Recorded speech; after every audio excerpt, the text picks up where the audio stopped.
Yercaud இன்ஸ்பெக்டருக்கு phone போட்டு விசாரிச்சா சூர்யா டச்லயே இல்லன்றாரு. ஒரே ஒரு தடவை தான் அவர் போய் பார்த்திருக்காரு.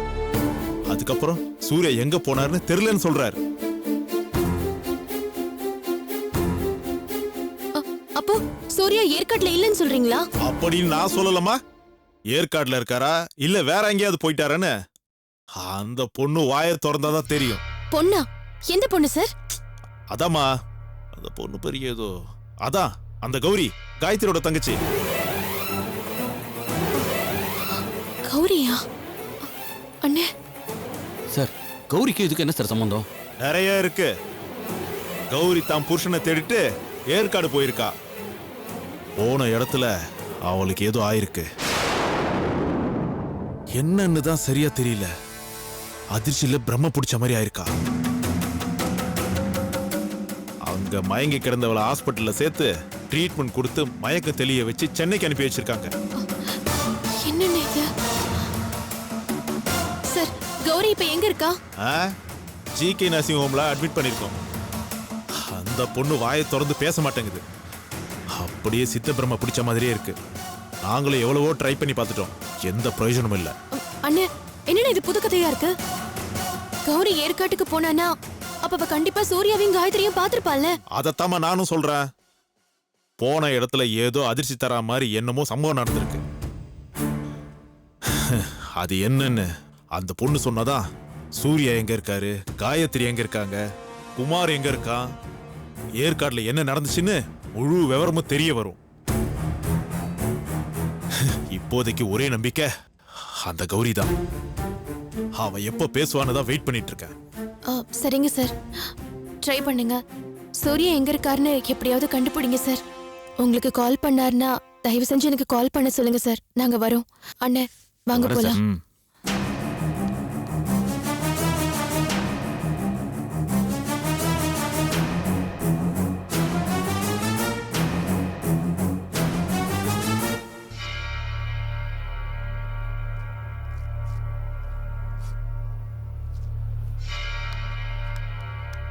ஏ ராதா, என்ன? இன்னைக்கு பேப்பர் பாத்தியா? ஒரு பெக்குலியர் மேட்டர் வந்திருக்குடி. பேப்பர் படிச்சனே, எனக்கு ஒண்ணு புதுசா தெரியலையே. நீ எது சொல்ற? அதுதாண்டி அந்த பரங்கிமலை இன்சிடென்ட். மலையில இருந்து தவறி விழுந்து புதுமாப்ல பலின்னு போட்டிருந்தானே. நான் கவனிக்கலையேடி. அது என்ன விஷயம் சொல்லு. புதுசா கட்டிக்கிட்ட பொண்ணு அவ புருஷன் கிட்ட பரங்கிமலைக்கு மேல கூட்டிட்டு போங்கன்னு சொல்லிருக்கா. நல்லா கேட்டப்போ சென்னையில சுத்தி பார்க்க வேற இடமா இல்ல. அது என்ன பரங்கிமலைக்கு போகணும்னு ஆசை? நானும் இந்த ஏரியாவை பல தடவை கிராஸ் பண்ணி போயிருக்கேங்க. ஆனா ஒரு தடவை கூட பரங்கிமலை உச்சிக்கு போய் பார்த்ததில்ல. அங்க இருந்து பார்த்தா சென்னை நல்லா ஃபுல்லா தெரியும்னு சொல்லி என்ன கூட்டிட்டு போங்களேன்னு அவ கேட்டிருக்கா. அதுக்கு அவனும் சரி அப்படின்னு சொல்லி கூட்டிட்டு போயிருக்கான். மலை மேல ஏறி சுத்தி பாக்குறப்போ ஏரியா வியூல சென்னை சிட்டியும் தானும் இருக்க மாதிரி அவன்கிட்ட ஒரு படம் எடுக்க சொல்லிருக்கா. அவனும் செல்லுல வியூ பாத்துக்கிட்டே பின்னாலேயே வந்தவன் கல்லு தடுக்கி உருண்டு விழுந்து செத்தே போயிட்டான்.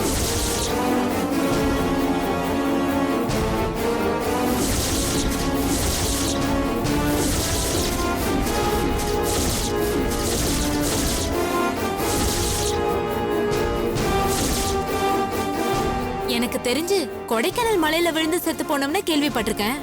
ஊட்டியில செத்தவங்கள கேள்விப்பட்டிருக்கேன். ஏற்காடு போய் சூசைட் பாயிண்ட்ல விழுந்து செத்தவங்கள பத்தியும் படிச்சிருக்கேன்.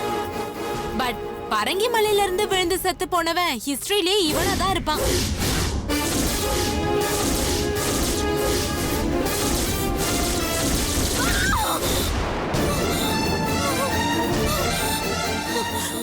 கௌரி, கௌரி, அம்மா கௌரி. ஐயோ அம்மா பேசிட்டியாமா? அம்மா இங்க பாரு. டாக்டர் கூட்டிட்டு அம்மா, வாமா. டாக்டர் போலாம். அம்மா. கௌரி, தோ அம்மா வந்திருக்கேன். தோ அப்பாவும் இங்க நின்னுட்டு இருக்காரு. பாருமா. அப்பா அம்மா, அப்பா பேசுமா. கௌரி, அம்மா, அப்பா, என்னம்மா? குமார் மாமா, குமார் மாமா, குமார் மாமா செத்துட்டாருமா.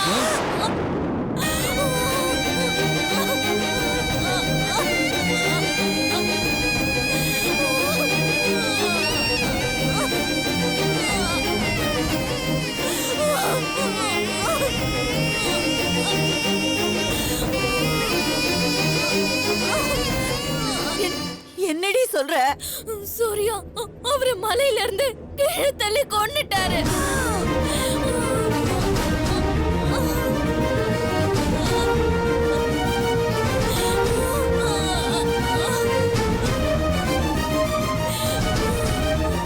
என்னங்க என்ன உளற இவ? இல்லம்மா அப்படி இருக்காது. நான் பார்த்தேம்மா. ஆ? குமார் மாமாவை சூர்யா மலையில இருந்து கீழே தள்ளி கொண்டத என் கண்ணால பார்த்தேன். மாமா செத்துட்டாருமா. குமார் மாமா செத்துட்டாருமா. என்னடி உளற? நான் உளரல, நான் உண்மையதான் சொல்றேன். சூர்யா குமார் மாமாவை கொன்னுட்டான். குமார் மாமா செத்துட்டாரு. சூர்யா குமார் மாமாவை கொன்னுட்டான். குமார் மாமா செத்துட்டாரு. ஐயோ, என்னங்க? குமார் மாமா செத்துட்டாரு. நீ முதல்ல படுமா, படு, பேசாம படு. குமார் மாமா செத்துட்டாரு. சூர்யா தான் கொலை பண்ணா. சூர்யா தான் கொலை பண்ணா. என்னங்க குமார் பயமா மாமா இருக்குங்க. செத்துட்டாரு. குமார் மாமா செத்துட்டாரு. சூர்யா தான் கொன்னுட்டான். குமார் மாமா செத்துட்டாரு. சூர்யா தான் கொலை பண்ணா. சூர்யா கொன்னுட்டான். குமார் மாமா என்ன லட்சுமி இது? செத்துட்டாரு. என்னது? சூர்யா தான் பயமா இருக்குங்க. கொன்னுட்டான். குமார் மாமா செத்துட்டாரு. சூர்யா தான் கொன்னுட்டான். குமார் மாமா இவ செத்துட்டாரு. ஏன் இப்படி உளறா? சூர்யா தான் அதான் தெரியலையே. குமார் மாமா.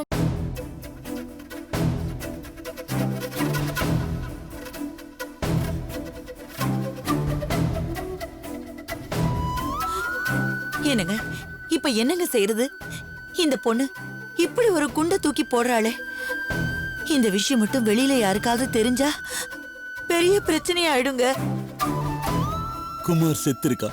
அவனுக்காக ஐயோன்னு ஒரு சொட்டு கண்ணீர் விட முடியுதா நம்மளால? சூர்யா தான் குமார கொண்டாங்கிற விஷயம் வெளியில தெரிஞ்சா காயத்ரி வாழ்க்கை பிரச்சனை ஆயிடுமோங்கிற கவலை தான் எனக்கு இப்ப எல்லாத்தையும் விட பெருசா இருக்கு. சின்ன குழந்தைக்கு சொல்லி தர மாதிரி கௌரி கிட்ட நான் எல்லாத்தையும் சொல்லி கொடுத்துருக்கேங்க. பைத்திய மாதிரி யார்கிட்டயாவது உளறி வைக்காத, பெரிய பிரச்சனை ஆயிடும் 100 தடவை சொல்லியிருக்கேங்க. இதுக்கு மேல நம்மளால என்னங்க பண்ண முடியும்? ஆனா கௌரி நாம சொல்றத கேப்பாளான்னு சந்தேகமா இருக்கு லட்சுமி. அவ சரியா இல்ல. அவ பார்வையே எனக்கு பயமா இருக்கு. எனக்கும் அந்த கவலை தாங்க. அந்த அயோக்கியம் செத்து தொலைஞ்சானேன்னு அவ தலை முழுகிட்டு அடுத்த வேலைய பாக்குறத விட்டுட்டு அவனுக்காக இவ ஏன் இப்படி உருகிக்கிட்டு இருக்கான்னு தெரியல.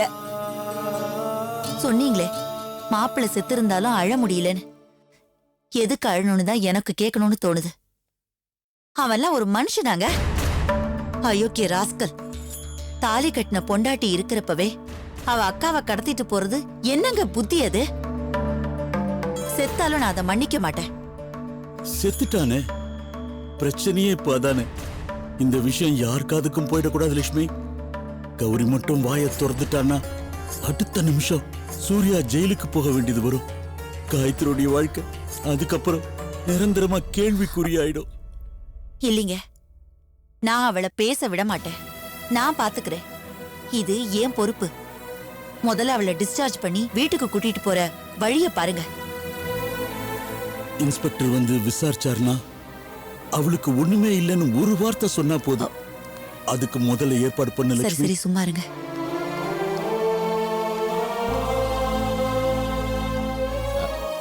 என்னங்க இங்க கௌரி நேரம் அட்மிட் ஆயிருக்காங்களா? ஒரு நிமிஷம் வெயிட் பண்ணுங்க சார்.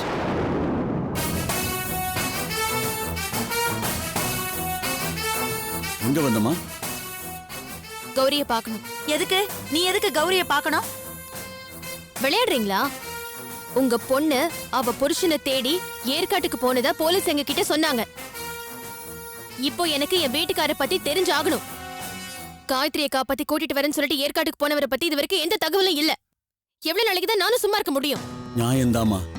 ஆனா கௌரி இப்போ பேசக்கூடிய நிலைமையில இல்ல. ஏங்க பேச மாட்டாங்க? கௌரி ஏற்காட்டுக்கு போனத உங்ககிட்ட சொன்ன அந்த போலீஸ்காரர் அவ எந்த மாதிரி நிலைமையில திரும்பி வந்திருக்கான்னு உங்ககிட்ட சொல்லலையா?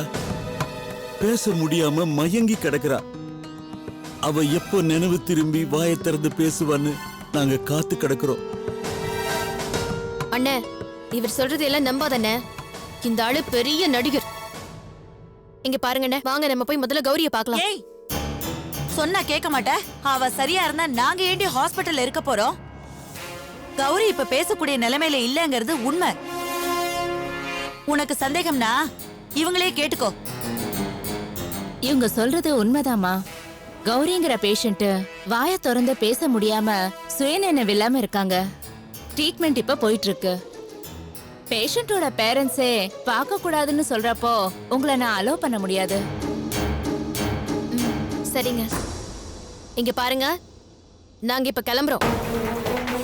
ஆனா கௌரி கண் முழிச்சு பேச ஆரம்பிச்சதும் சூர்யா என்ன ஆனார்னு கண்டிப்பா நான் அவகிட்ட கேட்டு தெரிஞ்சுப்பேன். நான் நிச்சயமா திரும்பி வருவேன். என்ன உங்களால தடுக்கவே முடியாது. அண்ணே, வாங்க போலாம்.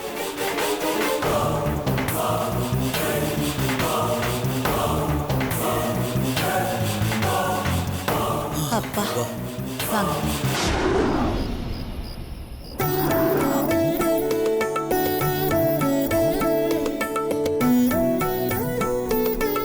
போமா. தப்பா நினைச்சுக்காதீங்க அத்தை. இன்னைக்கு இதெல்லாம் தேவையா? என்னம்மா இப்படி கேக்குற? கல்யாணத்துக்கு நாள் பார்த்தப்பவே சாந்தி முகூர்த்தத்துக்கும் சேர்த்துதான் நேரம் குறிச்சிட்டு வந்தேன். நல்ல காரியத்தெல்லாம் எதுக்காகவும் தள்ளி போடக்கூடாதுமா. நான் அதுக்கு சொல்லல அத்தை. காலையில கையில் போட்டோ கீழே விழுந்து உடைஞ்சதுல அதுல அவரு ரொம்ப அப்செட்டா இருக்காரு. இப்ப வரைக்கும் அவர் மூடு மாறினதாவே தெரியல. இப்ப போய் ஃபர்ஸ்ட் நைட்டு பால் சொம்பு அது இதுன்னு அவன் கிடக்குறாமா. இதுக்கெல்லாம் சேர்த்துதான் நான் காலையிலேயே என்ன சொன்னேன்?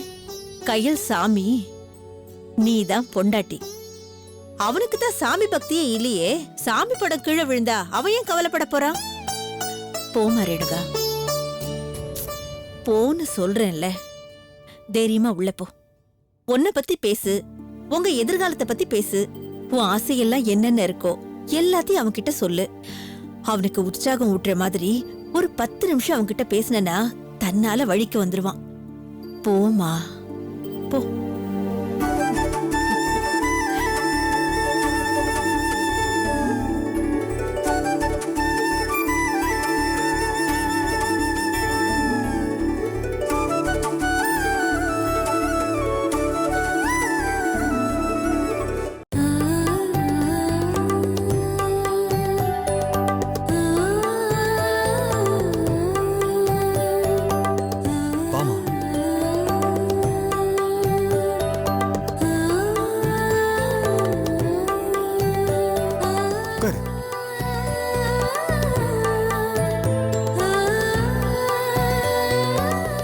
சாரி ரேணுகா.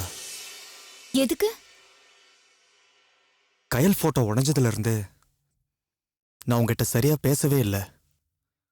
அது உனக்கு ஒரு மாதிரியா இருந்திருக்கும்ல? என்னால புரிஞ்சுக்க முடியுதுங்க. 1000 தான் இருந்தாலும் அவங்க உங்களோட முதல் வைஃப். அவங்களோட ஞாபகம் இல்லாம இருக்குமா? நான் ஒன்னு ஓப்பனா சொல்லவா? விஜயோட நான் ஒரு நாள் கூட சந்தோஷமா வாழ்ந்ததில்ல. காதலிச்சேனே தவிர கல்யாணத்துக்கு அப்புறம் அவனை விரும்புற மாதிரி ஒரு சந்தர்ப்பத்தை கூட அவன் எனக்கு கொடுக்கல. டைவர்ஸ் பண்ணிடலான்னு பாட்டி சொன்னப்போ எந்த உணர்ச்சியும் இல்லாம ஓகே சொன்ன. ஆனா இன்னைக்கு காலையில நீங்க என் கழுத்துல தாலியை கட்டினப்போ அவனை நினைக்காம இருக்க முடியல. இத தப்புன்னு சொல்லுவீங்களா? நிச்சயமா நான் மாட்டேன். நினைக்காம இருந்திருந்தேனா நீ அப்நார்மல். ஆஃப்டர் ஆல் நம்மள சராசரி ஜனங்க தானே.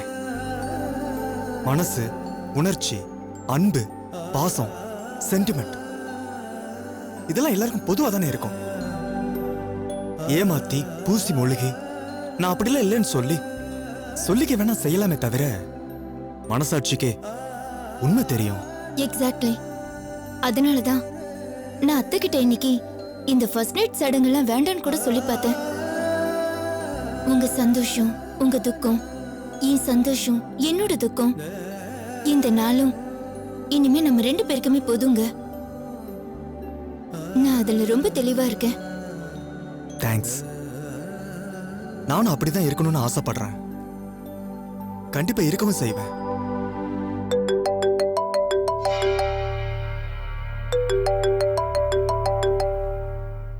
One second. ஹலோ.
என்னாச்சுங்க? ஏன் முகமெல்லாம் இப்படி வேர்க்குது? யார் போன்ல? ஏதாவது ப்ராப்ளமா? அது வந்து என் ஃப்ரெண்டு ஒருத்தருக்கு ஆக்சிடென்ட் ஆயிடுச்சு. ஹாஸ்பிட்டல் அட்மிட் பண்ணிருக்காங்க. நான் கொஞ்சம் இமிடியேட்டா போகணும் ரேணுகா. இதுக்கு ஏங்க இவ்ளோ தயக்கம்? உடனே கிளம்புங்க. அத்தை கேட்டா நான் சொல்லிக்கிறேன். அது இல்ல, அம்மாவுக்கு தெரிய வேண்டாம். அவங்களால இதை புரிஞ்சுக்க முடியாது. ஃபர்ஸ்ட் நைட்டை அவாய்ட் பண்ணிட்டு வெளியில போறேன்னு ஏதாவது புலம்ப ஆரம்பிச்சிருவாங்க. சரி, தெரிய வேண்டாம். நீங்க கிளம்புங்க. சரி. ஒரு நிமிஷம் இருங்க.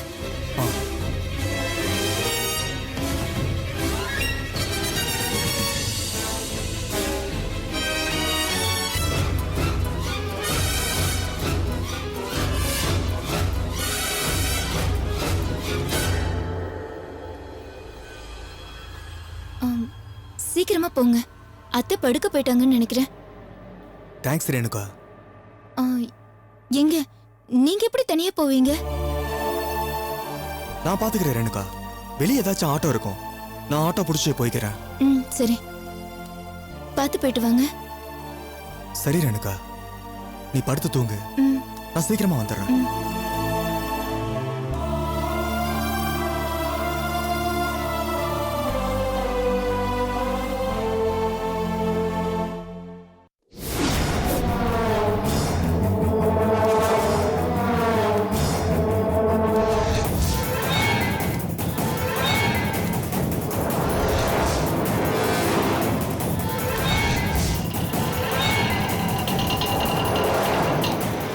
ஆட்டோ நிறுத்துப்பா, நிறுத்து.